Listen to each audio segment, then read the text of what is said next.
Ruben Onsu buka suara soal penyebabnya kembali masuk rumah sakit hingga harus mendapatkan transfusi darah yang cukup banyak.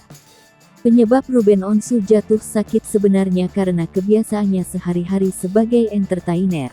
Bintik di otaknya muncul karena Ruben Onsu kerap kali mengabaikan hal-hal sepele setiap hari.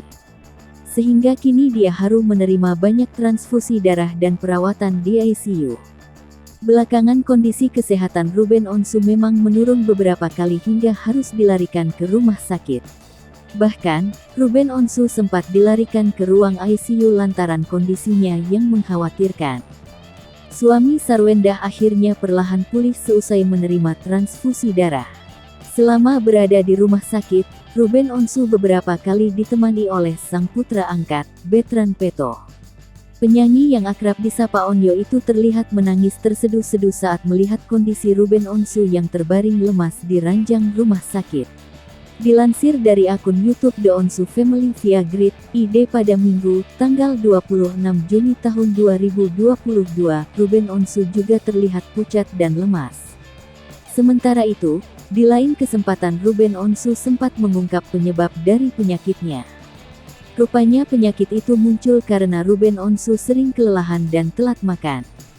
Terkait penyakit tersebut, salah seorang dokter yang menangani Ruben Onsu angkat bicara. Dr. Daniel Lienata mengungkap penyakit yang diderita oleh sang juragan ayam geprek. Gejalanya pun berbeda-beda tergantung di mana kumpulan darah tersebut berada. Kendati sakit dan drop berkali-kali, Ruben Onsu masih tetap aktif menjalani kegiatannya.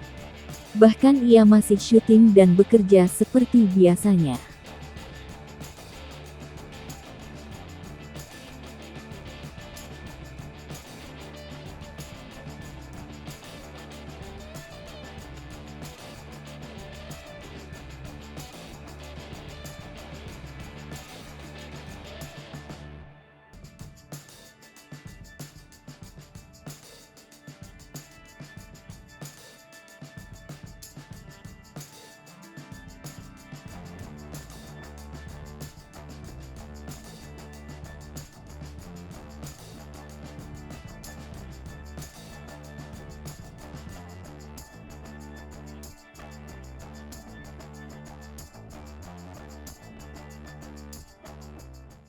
Hai pemirsa Sri Popo TV, jangan lupa komen, like, dan subscribe, serta tonton terus berita-berita terupdate lainnya.